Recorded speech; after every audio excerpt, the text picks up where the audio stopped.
Welcome to the Ward's Way Podcast.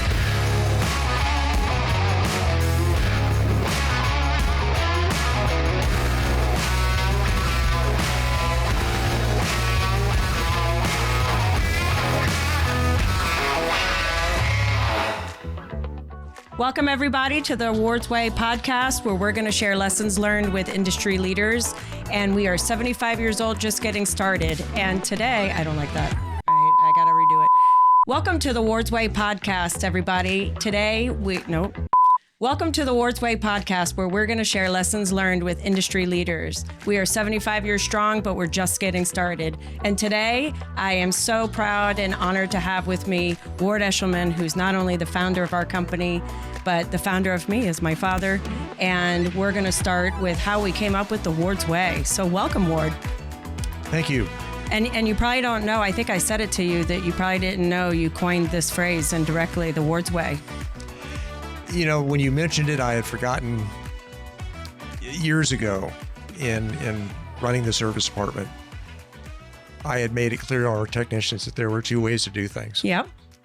And there was the other way, there was our way. Mm-hmm. I didn't necessarily use Ward's, but our way, which would be Ward's Way. So yeah. It definitely rung a bell from many years ago. And maybe it's a marketing thing where it started kind of, the two words went together, but I can remember it too. And in all of our employees, there was just, no, there's a way we do things, and it's the Ward's Way. Yes. And I think we hold ourselves to a higher standard. So we do. And we've stuck to that religiously. yes.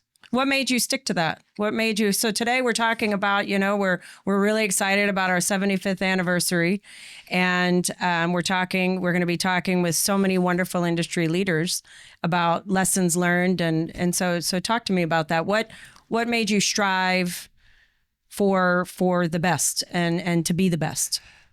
One thing I realized fairly early in my career at Ward's was that so much of the work that we were doing was going out and correcting substandard or improper work done by others. Sure. And you chuckle a little bit with that, because I'm sure that still happens today. Mm-hmm. And that's really did strike me that we're going to do this the right way, because I don't want a customer calling out another contractor after we've done work. Right. And have our work not be done at the highest standard. And the standards and the rules that we do our work by, there are some of them that they're not perfect. Mm-hmm. And those holes in those areas where there are issues and problems, which I've been actively involved in the industry and trying to straighten out. It's going to be a good segue. We're going to go right into that. Okay, into that area. But we taught our technicians the right way to do things, because they necessarily didn't have those techniques when they came to Ward's.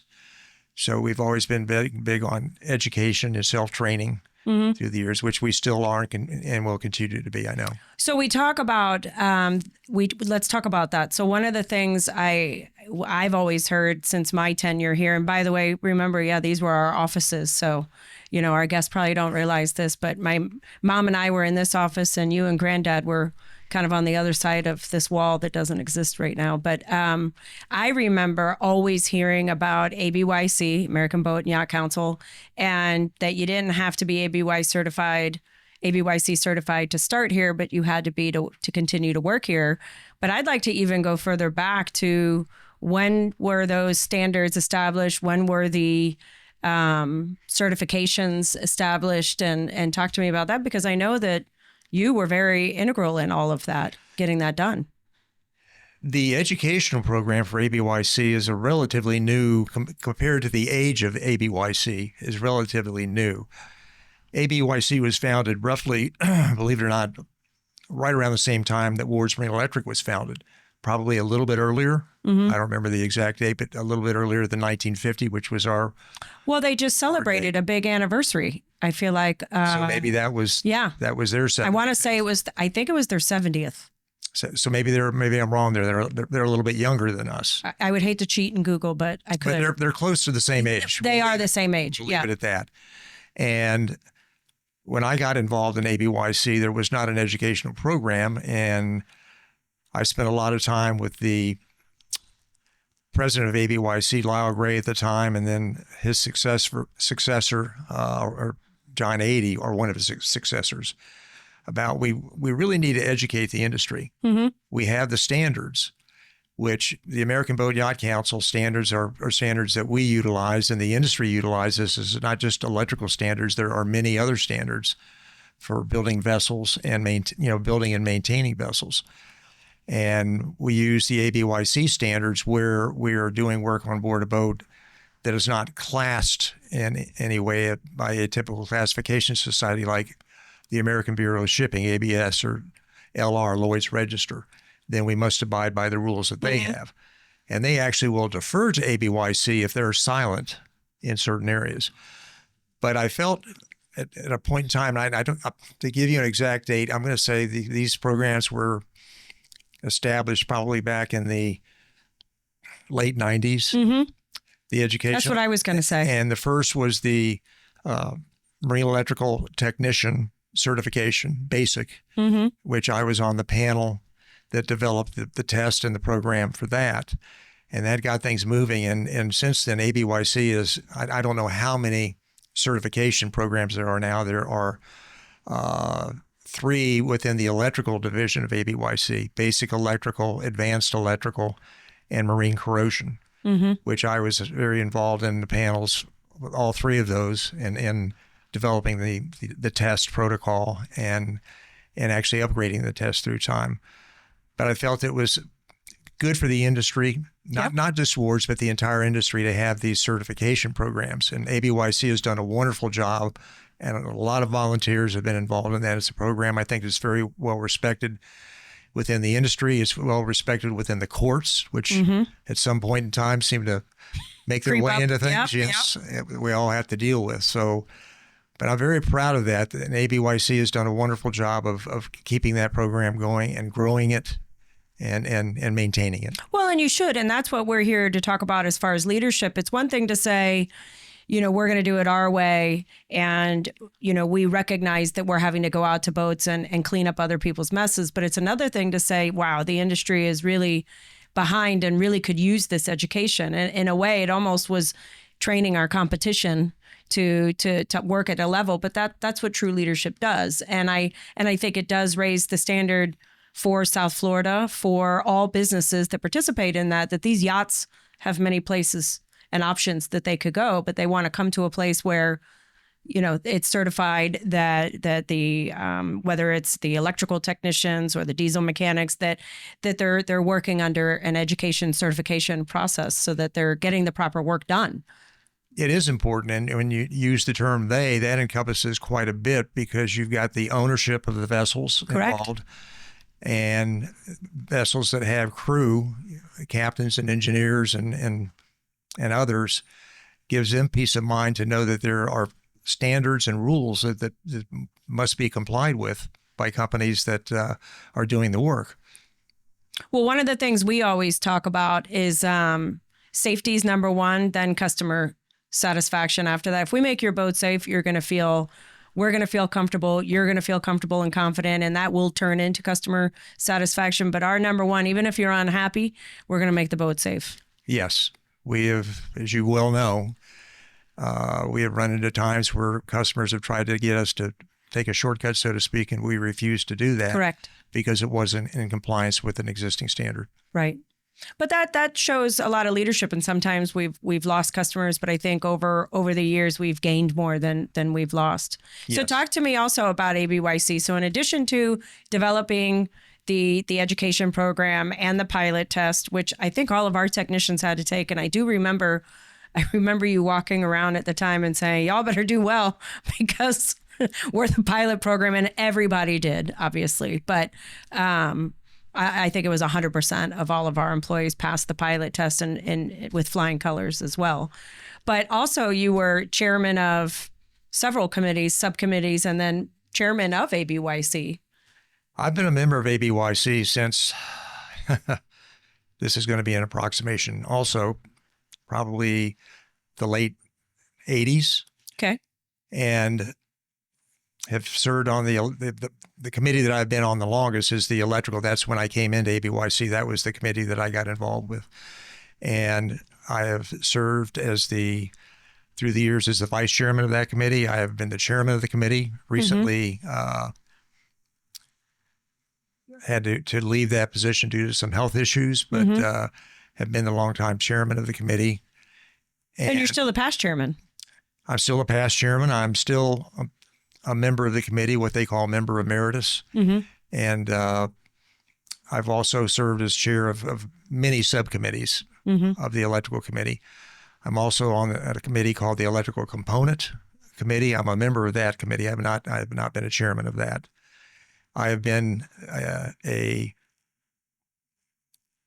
vice chair and chair of the American Boat and Yacht Council itself, served at that in fairly recent years. So I've done quite a bit with ABYC through a number of years. So it's one thing to be compliant. It's one thing to hold a higher standard. It's another thing to give back to that body. And I think that's another sign of your leadership and willingness. And that has trickled down even into our employees and how we all, we don't take for granted our industry. We try to keep feeding the industry. Being a part of it for 75 years is a lot. And so we want to see it into the future.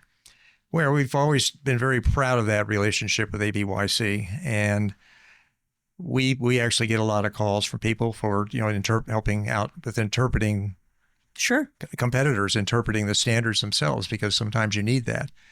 So ABYC has been wonderful, and it continues to grow, and Ward Spring Electric will continue to support it in every way possible. Absolutely. So now we're gonna switch gears. I'm gonna totally switch hats. So one thing you and I were chatting about not that long ago, we were talking about, because we're sitting in our number 5 facility. You were saying, so we've been in 6 facilities in the last 75 years in the same 4-block radius.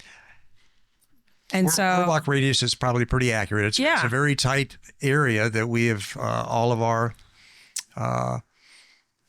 buildings that we have operated out of have been within that tight radius. And what do you think? Why do you think you chose, or why did Granddad choose this area? I think it's geographically it's excellent as far as the marine industry is concerned. I do get customers that ask me, "Well, are you on the water?" I said, "No, we're not, but we are very mobile, and our location ends up being." We have wonderful access to the marinas that are out to the east, and then also the marinas and the boat yards and the shipyards that are more to the west tend to be upriver and up the intercoastal waterway and that type of thing. But I think my father looked at it from a standpoint of just a good location overall geographically. I think our customers, which we have a number of customers that come into our facility daily for purchasing marine electrical equipment, components, and wire and cable. They go to our new building that we call new. They go to our new building, not to this one. That's 22 years old. 21. Going to be 22. It's our new building. We kid around quite often about we keep calling it new, and it's 22 years old. Hard to believe. I know. And even being here, obviously, you well know, we still do our paint out of here, and we have the academy on this side that we're trying to work on. But it's funny, coming here, I realize, how did we ever operate? How did we ever fit everything? Because we're already almost out of room across the street, and we have 24,000 square feet, but yet here we were able to do it. And we moved, I tell everybody the story, we moved in one weekend. We were never closed. We never said we're closing the business for a week due to relocation. That we were almost like a pilgrimage. That I personally remember carrying a box, and it was before the substation was here.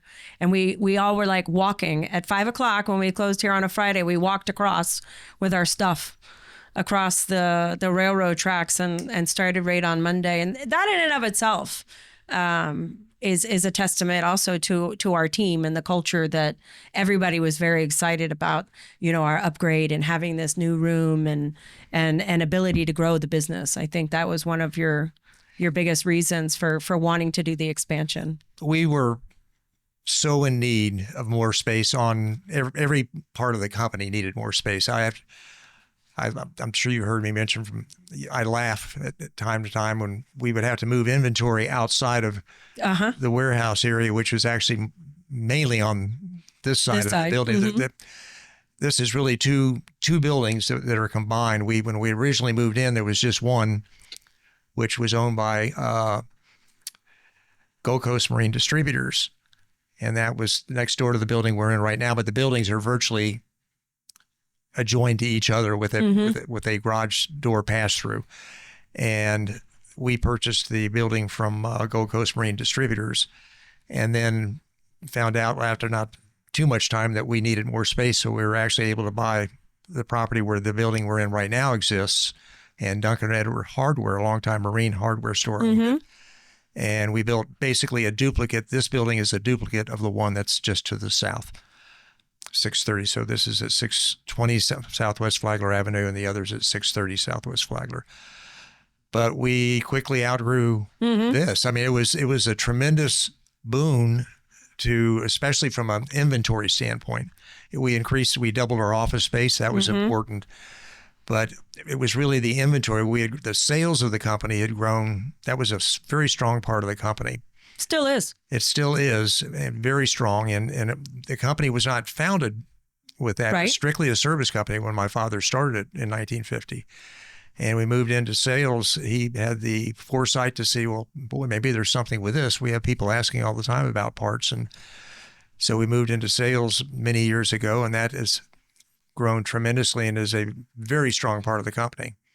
And we're very, very proud of the sales division of Ward Spring Electric. Oh, absolutely. And I think it's one of the most impressionable areas of the business, even though, I always tell Matt, it's the most important, Matt, the warehouse manager, just for those, that it's the most important because nothing gets sold, nothing gets installed unless it comes into our warehouse and moves out of the warehouse. But it's one of the most impressive to go into our warehouse and see the amount of parts and the amount of inventory we carry, and the amount of inventory and parts we still want to carry, and that there's more as these boats evolve, as you well know, as the systems evolve, the equipment changes. We used to have 2 rows of gauges, if you recall back in the VDO gauges, and I remember on the catalog having to do that too. And now everybody's gone to all-in-one digital gauges, or they're on touch screens where all that information's populated. So our inventory has migrated and changed and evolved over the years as well, and we still have that many parts. So we're very well. As you well know, you've been in running the business now. It's an area that requires a lot of attention, and there are a lot of possible areas that we could expand and move into. And we've been very careful through the year. We've stayed strictly within the marine electrical realm and not moved into other areas. I think some companies get into trouble when they try to expand a little bit too much and lose expertise in certain areas, but we've stayed with marine electrical. But it's a wonderful part of the company. It's always fascinating. As you said, we love to take customers back to see what that inventory area looks like, and they are, in most cases, wow. Especially when they're parts that are very, very specific to electric. We don't do electronics. We don't do air conditioning. We don't stray. It's very much specific to electrical. And so there's definitely a huge. There is. And it just, we have, as you know, we've taken hard looks at different industries, but we've consciously did a serious evaluation of it. You mentioned marine air conditioning, which we had a company who was very interested in us representing them, and we spent a lot of time with it, but we decided we'd like to stay with what we're really good at, and we're going to continue that. Is there anything we never moved into that you still is on that wish list? Mine was always to do a podcast, so it's coming true. No. That's coming true. Yes. So, but was there anything that you ever, thought of at a time or thought? I know that you and I have talked about it over the years. We talked about government work, and we did do government work. We talked about commercial work, and we have done commercial work. Sport fish, we've really gotten into a lot of that. But is there something out there? Well, it's interesting you mentioned government work, because we really, the hard soul of our business has been the recreational marine industry since our inception. And we did government work, but it was not something we really pursued. We did work mainly for the U.S. Coast Guard. And the Navy. and the Currently Navy, have the Navy. but before we really did too much, we did work for the Coast Guard. That, from what I can remember, I don't know that we did any for the Navy years ago. No. And then when we really took a look at this, and you were very actively involved in it, and when the global economy in 2008, 2009, the wheels were coming off, we knew that it was going to affect the recreational marine industry. It had to, and it did. It did, but we were very fortunate in pursuing a U.S. Coast Guard contract for replacing major switchgear on a series of 350 foot in length overall, roughly. Was it 12 vessels, I think, involved, something like that. But secured that contract, did a wonderful job. That really helped us out at it. But that contract meant a lot towards Marine Electric. And to this day now, we've got an ongoing Navy contract right now that we're very proud of with the INLS. And but I think striking maybe a better balance between maybe a little more commercial and government work along with recreational would be something I would like to see. See that get bigger? I would like to see that get bigger. Very different industries. Very different. Very, as you well know, very different. But just to have that balance. Sure. But I mean, it just makes sense. The you mentioned electronics. Marine electronics is something that we've taken a look at, but we have made conscious decisions to not get involved in that industry. It's interesting because we have very many marine electronics companies that are customers of ours that buy electrical devices and wire and cable, but we have not moved into that industry. Now, it's also interesting that so much of what we work with is controlled electronically. So in a way, we're in the marine electronics business, but not in the sense of navigation and communication equipment. We don't really do that. But the switchboards that we build today are basically electronically controlled, computer-based control. So in an unusual way, we're involved in electronics anyway. So to completely switch gears, but it came to me, and you obviously know me very well when we were talking about it. And one of the reasons we had but that we had pursued the Coast Guard was during the 08-09, a little bit of the economy that you had referenced. But I'd like to go back, and over 75 years, I try to tell people this. We've been through many, many, many administrations. We've done well through even the luxury tax. I don't know if you want to go back and talk about some of the trying times over the last, 50 years that you were at the helm, 50 plus, that troubled you, or that you thought of, or thought, boy, this one could be an issue, because we look back. So for example, one of our best bonus programs, I remember the best bonus years we had as a company. And also we did a groundbreaking, was in October, if you recall, 2001. And if you think about that, the month before was 9/11, and people were so unsure, and people were so worried about it, and so like, where is this world and what's happening? And yet you were able to show leadership and say, don't worry about it. Listen, we've been saving up.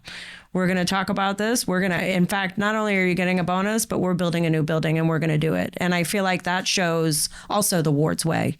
That I don't know if you kind of remember that timeline like that, because it seems like, but I remember talking about it and announcing the groundbreaking. It took a while to get the building built, obviously, after that, but it was. We had made up our minds that we needed another building. We couldn't expand what we had here at 620, 630 Southwest Flagler. That was it. We just couldn't purchase property to the north of us that was there. And we felt it was better to try to find something, still stay in the area. We really wanted to stay within this area. That was one requisite that we had.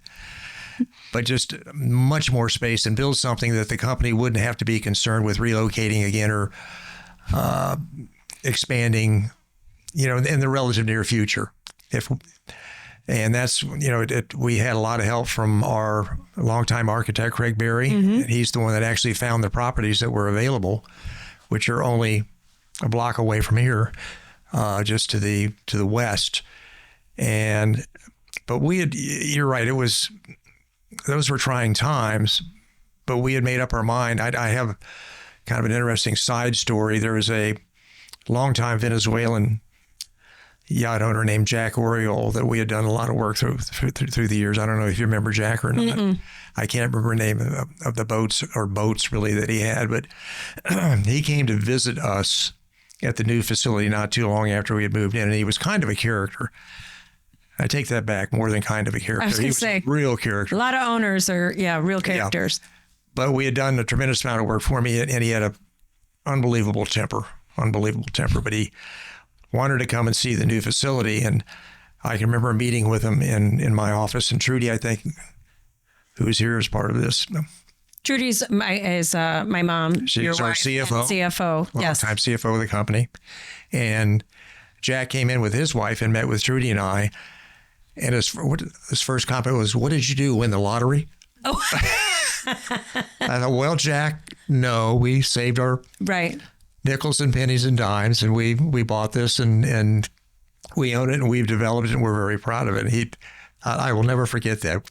Yeah. No, Jack, we didn't win the lottery. It's funny you say that because I think people, I don't think people mean it negative, but sometimes people come in and go, oh, well, wow, this is a beautiful place, but this is why you guys are expensive, and we're not expensive. That's just kind of, we do things right. But those are perceptions. Yachts are expensive, but they are. And it's interesting that you mentioned that. That's a whole story. Separate podcast. We got time. Separate podcast. Nothing but time.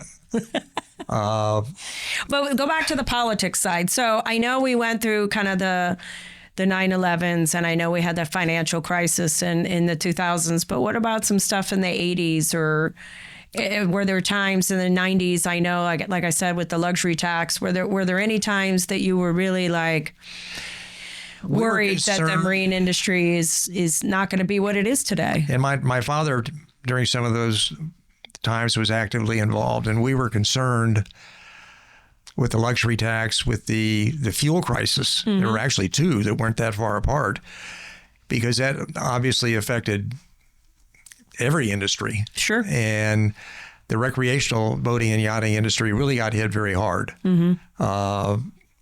We did have to maybe control things a little bit more carefully. We didn't, at that time, didn't move into government work or commercial work. We stayed strictly with recreational, but we were able to weather the storm. And that brings to mind something that we've always been very careful about, and that is our growth. Mm-hmm. And we've kept a very close control over our growth. And I've seen many companies within the recreational marine industry, or the marine industry in general, that have just, their demise ended up being growing too fast, too much, too soon. And we never had that. We were always very careful with our hiring policies. We've always felt that we could do more with less, and have taken that approach. So it is. I think it's been a mainstay. That I don't think it has been a mainstay of the company. I think it's been a good one. Mm-hmm. I would agree. And I try to tell people over 75 years, there have been, I want to say I did the study, political science, that there were just as many Democrat presidents and Republican presidents, and we've weathered through all of them, and that's the good news. So elections, while they can change, and we always have to watch legislation, I do think that our industry has gotten to a point that we're not, I still think we always have to work at it, but I don't think we fall into some of the unintended consequences that we used to. Post 9/11, I remember sitting with the people at the Marine Industries and having to clarify the difference between a large yacht and a tanker, because they didn't want yachts coming into certain ports that had visited certain areas, and they were being treated as if they were a possible enemy or a possible target, or there was, a possibility of terrorism, which could have been very terrible, that if you tell a yacht, well, you can't come here because you've gone there, there, and there. And so we were able to explain, and we were able to explain to legislators over time. And I still think as an industry, we have to keep doing that, because who knows what's in front of us. I mean, we went through COVID. Fortunately, we were able to be an essential service on that. But, COVID wasn't good to a lot of businesses or a lot of industries. So I feel like we're always having to reinvent. We were very fortunate with COVID. We really were. I agree. Designated, what did they call it? An essential service. Business Being an electrical contractor, marine electrical, but that was the definition that was put out. We were included, and we were, fortunate. The reality, what happened is all the boats got kicked out of the Caribbean, and their closest port of entry is going to be the United States, and now they're all liveaboards. The marinas are full, and you have to make sure that these boats are being maintained, or they can be a problem for navigable waters. So we were taking care of crew and of the boats to make sure that they didn't have problems. Yes, we were lucky. And we also had wonderful employees that, and I wanted to kind of segue into that. One of the things I believe, and I learned it from you too, is that, our success is the absolute summation of our employees and everything that they are. And to have a team willing, it's one thing to say we're an essential service and we're going to stay in business and we're going to stay open and we're going to keep working. It's another thing to have all of your employees believe in that and also show up and say, I'm willing to come to work. I'm willing, my kids aren't able to go to school, but I'm still willing to come to work, or I will put myself at risk of perhaps being with people or going on boats and making sure that, there were safety protocols. But I will say that it was because of our employees, we were able to weather that storm. And I would imagine you have many other stories like that.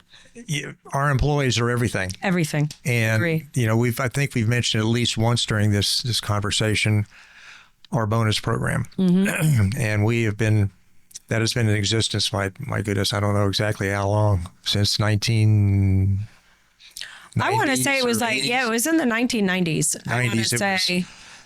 And we've had a bonus program for our employees where we share, if Wards Marine Electric is profitable during an operating year, we share a major part of those profits with the employees. And the payout of that bonus is based upon a combination of mainly longevity, time served with the company. And I think it means a lot to the employees. I don't really know of other businesses locally that have a program like that. You probably have a much better handle on that than I, but no, I don't know anything about that. I feel like even in business, it's one of those things you don't talk about money or how people pay their employees. If somebody offers it, but I haven't had anybody sit down with me and say, hey, I have one of those too. Well, believe me, the employees talk about it. Yeah, true. Very true. But we're very proud of that program, and it continues to this day. And I think it's meant a lot to our employees that we do that. And I think there's only been 1 year through all the years of that bonus program existing, which has easily been in existence. It's 35 years probably? Probably. That we weren't able to pay a bonus because we had an operating loss. 1 year. I forget what year it was. It wasn't actually all that long ago. Relatively speaking. It's probably the 08-09 area. But we are very proud of that we've been able to share the profits of the company with our employees every year except for one during that period of time. And I think we go back to the luxury tax issues and the fuel crises. You had mentioned that one thing these vessels are always going to need is maintenance of the system. There's such an investment, and they're talking about the larger vessels right now, the larger yachts. A phenomenal investment on the owner's behalf that you just can't let this equipment go. So it still needs to be maintained. So you do see a drop off in business when you have things like that happen, but there's still a demand there for at least a certain level of service. I agree. I would definitely agree with that. Is there anything you're worried about in the future, or you're for the industry, not necessarily Wards Marine, but just, hope it doesn't go that way? I think one of the things, a major problem for all the companies within our industry is finding and keeping qualified technicians, whether you're a plumbing company, a marine plumbing company, or a marine mechanical company, or marine electrical or marine electronics, whether you're a builder. And it's a problem as we sit here and speak. Agree. Of finding we're all struggling, not just Wards Marine Electric, but all of us are finding qualified help. Number one, locating that. I think that's even outside our industry. Every employer out there, I think, would agree with us. I agree with that totally. And then once you're able to get them to come to work, keeping them. Sure. And I think we do a pretty good job of that. We have a very low turnover rate, but we work very, very hard. Right. If you look at the longevity of a lot of our employees, I think it's a pretty good ratio that we have there with long-term employees. That's one of the things that we're looking forward to for the 75th is kind of making sure that everybody is identified as how long that they've worked for us and been a part of the Wards family, so that, just over time, when you go to meet somebody and you're talking to them, wow, you've been there 30 years. Wow, you've been there 40 years. And it's not like it's one person or it's two people. We have a lot of longevity. We do. And that's something that we're very proud of. We're very fortunate. But I would say one of the biggest things for our industry, and as you said, and I agree totally, in the industry, is just finding and keeping qualified help. Is very hard to do. I agree. The most difficult I've ever. It's always been a challenge and an issue, but boy, especially today. I agree. I have my concerns with that. I do too. And I think that, feeding into that, we've talked about education and training as being very important. And I think, ABYC is trying to do their part with training technicians in their educational programs. And we got to plug our academy. We need to get our own academy. I know, yes. We're so busy, but it's now official. It's on the podcast, so now it's going to move forward. It's a process. It's something that happens. It is. I might add, ABYC has interest in our academy. Yep. And I'm sure we'll be talking to them about that further. I've already had preliminary talks. Good. About that. Well, I've thoroughly enjoyed this. I know you and we can talk, and we actually do talk pretty much every day, and we have these conversations. So this is just different in these chairs and these microphones, but it meant the world to me to have you be the very first guest on our Wards Way podcast. It's your name, and you coined it, and so I appreciate it. And no, this is not a one and done. You don't get to, you don't get off that easy. So we hope to have many, many more seasons and lots of topics. And I know you'll be back. Well, thank you. I certainly will. And this has been a wonderful experience for me. It's something new. Now you're going to have to listen to podcasts. I am. I'm actually going to have to start paying attention to podcasts, but I've enjoyed it thoroughly, kind of going down memory lane there. Yeah, but, me too. I think we have a pretty interesting history, and we do. And we'll definitely talk again about it. Sounds good. Okay. Thank you. Thank you.